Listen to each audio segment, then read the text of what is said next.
இது ஜோதிட ரீதியா கலப்பு திருமண வாய்ப்புகள் பத்தின ஒரு சின்ன அலசல். இப்பெல்லாம் பாருங்க, ஜாதி மதம் மொழி தாண்டி கல்யாணம் பண்றது ரொம்பவே சகஜமாயிடுச்சு இல்லையா?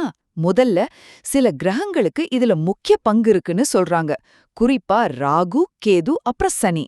ஒருத்தரோட ஜாதகத்துல லக்னம்னு சொல்ற முதல் வீட்டுக்கு 7வது வீட்ல இதுதான் திருமணத்தை குறிக்கிற இடம். இந்த 3 கிரகங்கள் இருந்தா வேற ஜாதி, மதம், மொழி, ஏன் வேற நாட்டுல கூட கல்யாணம் நடக்க வாய்ப்பு அதிகமாம். ராகு கேது கொஞ்சம் வித்தியாசமான இணைவுகளையும், சனி பகவான் சில தாமதங்கள் மூலமாவும் இந்த மாதிரி சூழலை உண்டாக்கலாம்.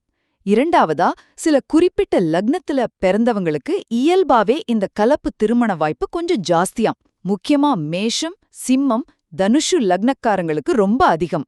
அதுக்கு அடுத்தபடியா மிதுனம், துலாம், கும்பம் லக்னக்காரங்களுக்கும் இந்த வாய்ப்பு இருக்காம். ஏன்னா இவங்களோட 7வது வீடு இல்லனா அந்த வீட்டுக்கு அதிபதியான கிரகம் ராகு அல்லது கேதுவோட நட்சத்திர ஆதிக்கத்துக்குள்ள வர்றதுனால தான். இறுதியா, ஒருவேளை 7வது வீட்ல ராகு, கேது, சனி இல்லன்னு வச்சுக்கோங்களோ, அப்பவும் அந்த 7வது வீட்டுக்கு அதிபதியான கிரகம் இருக்கு இல்லையா, அது ராகுவோட நட்சத்திரங்கள்லயோ, அதாவது திருவாதிரை, சுவாதி, சதயம், அல்லது கேதுவோட நட்சத்திரங்கள்லயோ, அதாவது அஸ்வினி, மகம், மூலம், இதுல இருந்தாலும் கலப்பு திருமணம் நடக்க வாய்ப்பு இருக்குன்னு சொல்றாரு. இதுல ஒரு ஆச்சரியமான விஷயம் என்னன்னா, இந்த மாதிரி நடக்கிற கல்யாணங்கள்ல கிட்டத்தட்ட 75% பெத்தவங்களோட சம்மதத்தோடயே நடக்க வாய்ப்பிருக்காம். ஆக உங்க ஜாதகத்துல இருக்கிற சில கிரக அமைப்புகள் நீங்க எதிர்பார்க்காத ஒரு திருமண வாழ்க்கைக்கு வழிகாட்டலாம்னு இந்த ஜோதிட பார்வை சொல்லுது.